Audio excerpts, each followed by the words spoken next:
Hello, I'm Tony Koh, the host of TalkIT Global. These days, many humanoid robot videos show robots walking, running and carrying objects just like humans. But can we really watch those videos and think they will be ready for real work sites very soon? Ansys Dongjin Park will walk us through the practical limitations hidden behind these impressive demo videos, one by one.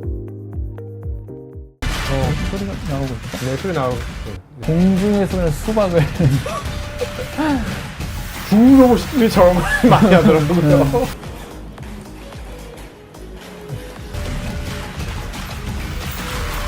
What these 4 videos have in common is this. First, the videos are too short. That makes you wonder whether they can keep operating like this continuously. And they all have background music playing. The background music was pretty loud. So the motor noise, the reducer noise, and the fan noise might be what they are trying to hide. That is one possibility. In human terms, they are doing bodyweight exercises.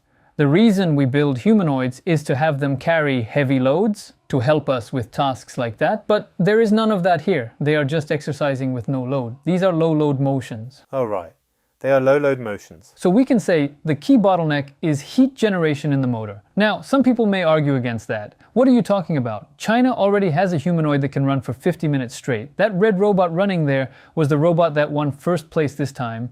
So it completed a half marathon in 50 minutes.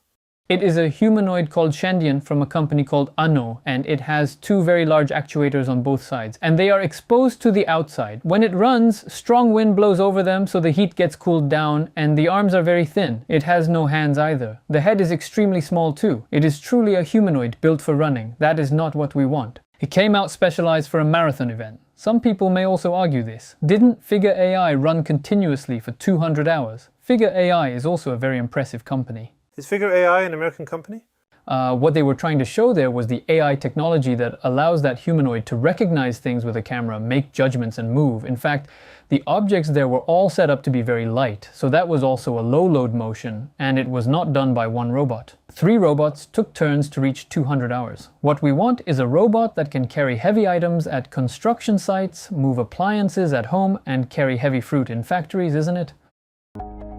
For humanoid robots to actually work in the field, simply being able to move is not enough. They have to lift heavy objects, move repeatedly, and endure for long periods of time. The first problem they run into is heat generation in the actuator motors inside the joints.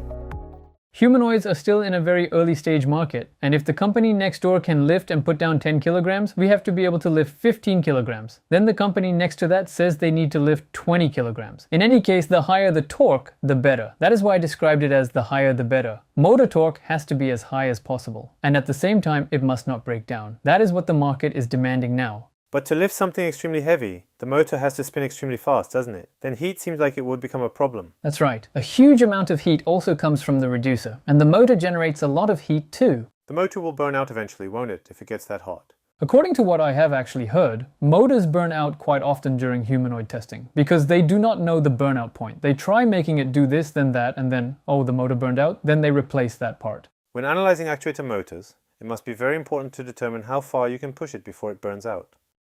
That's right. To increase torque, there is a concept called current density. Think about when we normally charge a smartphone. The current density is about 2 amperes per unit area. So when you touch the cable while charging a smartphone, it does not feel warm at all. It produces almost no heat. It is a very safely designed, very generously designed charging cable. A regular motor, like the one in a fan, feels warm when you touch the back. That is usually around 3 to 6. An electric vehicle accelerating at a constant full rate is around 10 to 25. And if you look at Porsche or Hyundai cars these days, they have boost buttons that can draw maximum output for only about 10 seconds. The reason they limit it to 10 seconds is motor heat. At that point it is around 30, and these days Formula E is becoming increasingly electric, isn't it? Using electric cars, that is around 50, but a humanoid reaches 100. Wow, it is not 100 during normal operation, right? When does it reach 100? When it lifts a very heavy load, at the moment it goes heave-ho. Because the torque suddenly kicks in? Yes, when maximum torque is generated. But it can only operate that way for 1 second. If that heave-ho takes more than 1 second, it burns out. That is the bottleneck. In China, actuators are actually being developed based on this kind of torque density. But 1 second is an extremely short time when lifting an object, isn't it? 1 second is... it feels like just heave-ho. but when lifting something, 1 second is a long time. About 0.5 seconds is enough. While it is moving, the temperature here gradually goes down, and then it puts the object down and goes have-ho again. For a humanoid, being able to operate for only 1 second is still quite meaningful. If you analyze things like that accurately, you could optimize a humanoid robot's movement path and work process. That's right.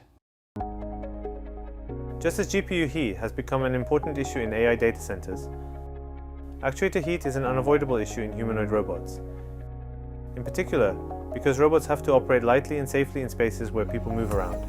How to cool the actuators is becoming a major technical challenge. These days with AI data centers, GPU heat has become a major issue. How to cool that heat effectively is a big issue. So now we are seeing immersion cooling. And even space data centers are being discussed. Motors have to be cooled too, don't they? How is cooling being handled right now? The fastest and easiest way to cool a motor is actually to spray liquid on it, like the data center example you mentioned. Like using coolant in a car.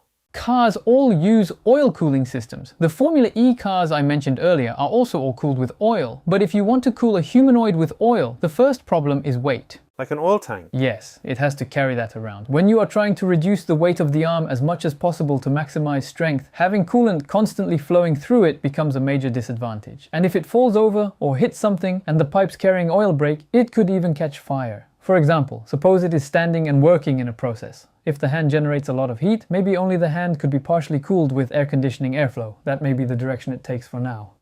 Do they ever attach fans too? Yes, I mentioned earlier that the noise was masked, right? In real life, the fan noise is apparently very loud. So they attach fans where the actuator motors are? Yes, there is a fan at each joint. How effectively they can cool. Those will also be a very important technological advancement.